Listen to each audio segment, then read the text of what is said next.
Bu Amma o vaxtda individual yanaşma olmayıb da, sizə elə yox, gəlmir yox ki, individual nə yanaşım? 6 uşaqla individual.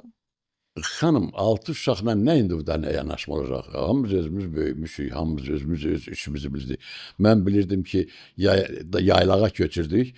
Quzunu mən otaracağam. Qoyunu böyük qardaşım otaracaq. Ondan böyük qardaş məsəl üçün gedib malı o otaracaq. Hərənin öz vəzifəsi vardı xanım. Onlar elə belə uşaqdan istifadə edirdilər onlar. Sizcə bu düzgündür? Əlbəttə düzdür. Düzdür. Əlbəttə kömək edirəm mən atam-anama. Sən bilirsən Çində nə tərdibsat? Nə sosializm, nə kapitalizm. Bax, böyük bir ərazidir, belə, bax necə, burada da evdir, burada da evdir, burada da, bunun ortasında bir sex yaradıblar.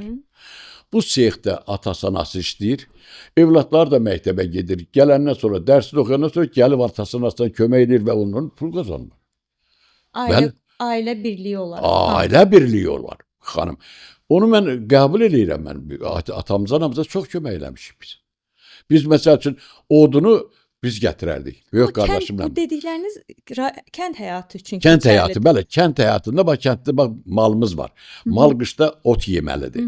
Otu gərək biçəsən. Biz də hələ institutda oxuyanda gedirdik ki, ot biçirdik. Orada olanda sanka ilə, yəni sanka bilirsən də, xizə ilə. Bəli. Xizə ilə odun daşımışıq. Böyük meşəni qırırdıq, gətirirdik xizə ilə qışın qarın günündə, o soyuqda zadda gətirirdik və atamıza, anamıza kömək edirdik. Onda belə başa düşürəm ki, Rəşid müəllim, məişətin qayğılarından sevgiyə vaxt qalmayıb. Yox, o qalmayıb. Sevgi nə sevir? Ata bilirsən ki, atan... Bu necə bilmirsiniz ki, atanız sizi sevir?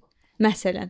Onda məişət imkan verməyib də sevginin yayılmağına. Yox, elə demək olmaz ki, mənim atam necə məni sevmir.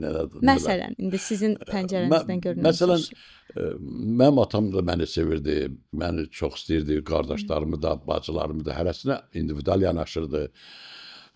Elə anam da. Kolxozda döydü ki, belə kolxoz kimi, elə şey döydü.